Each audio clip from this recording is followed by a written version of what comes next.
the best thing that I've learned over the years when you're writing it and shooting it and then editing it, it just keeps changing each time. And then what I always do, and it drives everybody nuts, but it's true, is I'll sit down and say, okay, so you just saw the latest episode of Barry. And you go to a bar and you're sitting with your friend, and your friend goes, "Oh, you just watched the latest episode of Barry?" "Yes." And they go, "What's it about?" "What do you say?" You know what I mean? And it's like, well, it's about a guy, and like that order and that of the information is how we should probably lay the story out. And it'll be interesting as they'll tell the story and it's going smoothly, and then you go, "That's great, but you've never once mentioned Fuchs."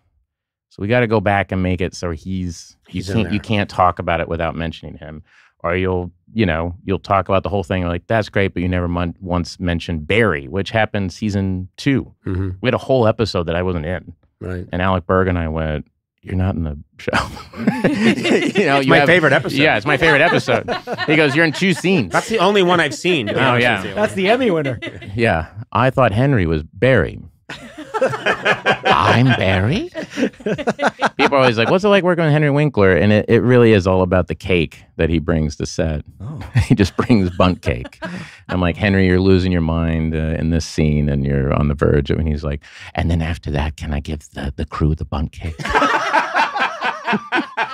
Like, Robert Wisdom's going to scream at you and make you cry. And he's like, right. Well, I have the coffee and the bundt cake.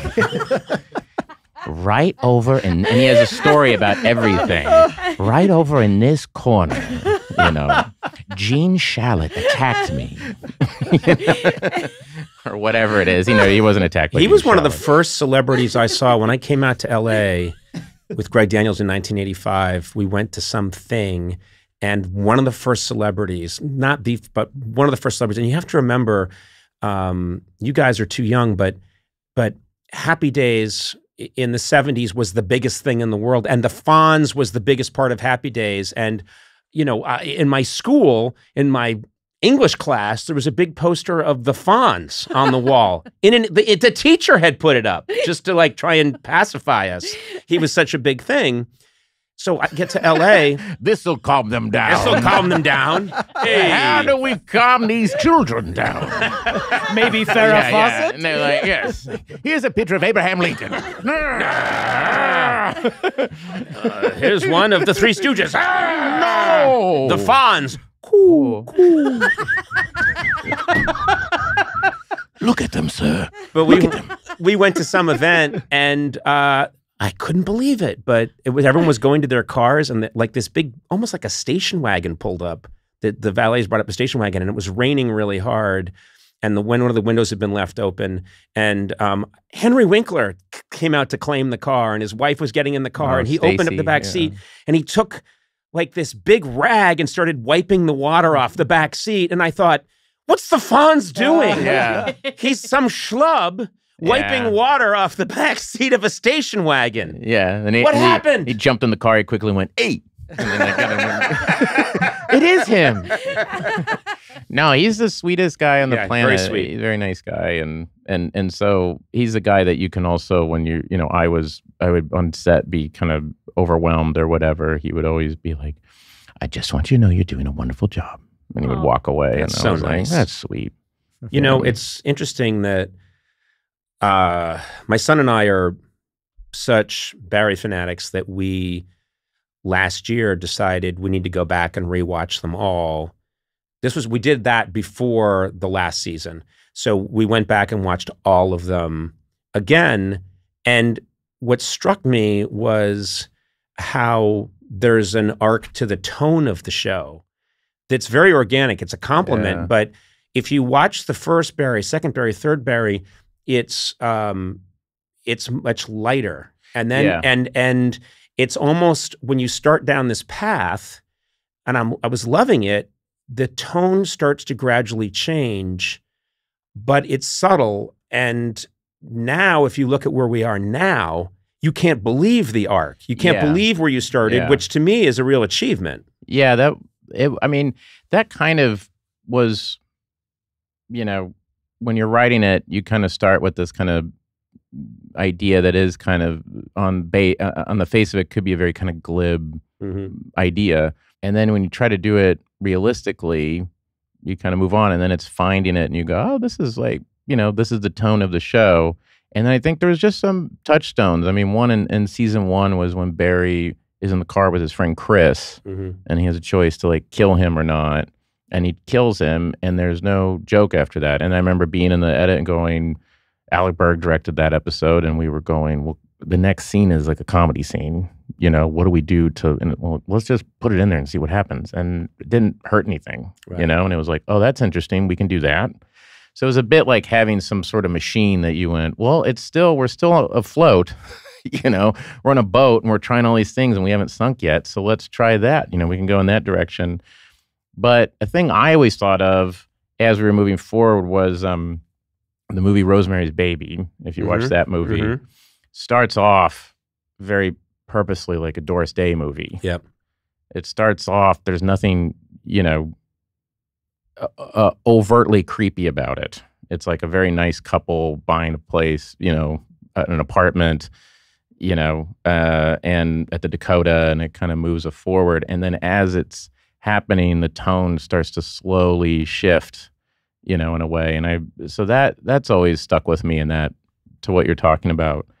But then I don't know about you, you've experienced this too. When you're writing something, you're kind of like, it's how you meet people too. It's like we're writing the character and you're meeting all these characters, and it's how you meet somebody. It's kind of superficial, and you have your initial take on them or impression of them. And then as you hang out with them, you start to get to know them better, and they've just become, slowly and increasingly more complicated, and it's just trusting that.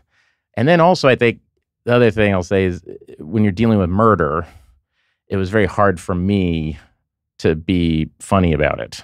It could be strange, but it was hard for me to have someone get, the Janice Moss character get killed and then kind of forget about it. And I was like, no, when she dies, it's for the whole show. Like, you can never forget about her. Every episode she's mentioned, because I think that's what happens when someone loses somebody. And so you would be in the writer's room and everybody's going, what was the comedy? And it was like, no.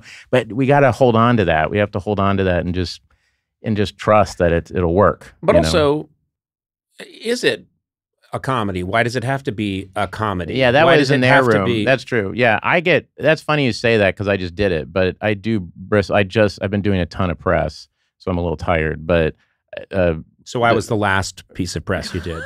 Literally, this is the last thing you want to do. No, I have more press. No, I have more press after this. I've done just about every shitty thing you can think of. I'm scraping the bottom of the barrel. They reintroduced me to shows that were canceled.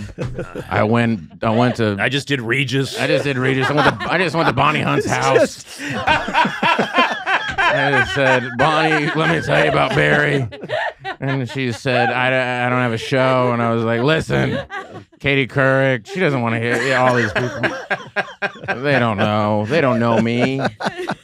I said, why didn't you get the episode? I saw you on Hannity. Dude. Yeah, I was on Hannity. Yeah. I was like, look at me when you talk to somebody. When you talk to a man, you look at him. No, but it is a thing you get a lot of, which is this a comedy or not? And it's like, we're just telling a story. It's so funny because this season of Barry starts off in this very dark place, and then I'm not giving anything away, but at one point, NoHo Hank is with his partner, and they have a cut to him, and he's wearing this hat and these glasses, and I lost it. It's such a funny, and so to me, this idea that things can be incredibly dark, but then and to me, it makes the funny much funnier. Yeah. Also, what we learned was that as long as it stayed within that character, where you would say, well, NoHo Hank, this is what he would wear in Santa Fe. Yes. Yeah.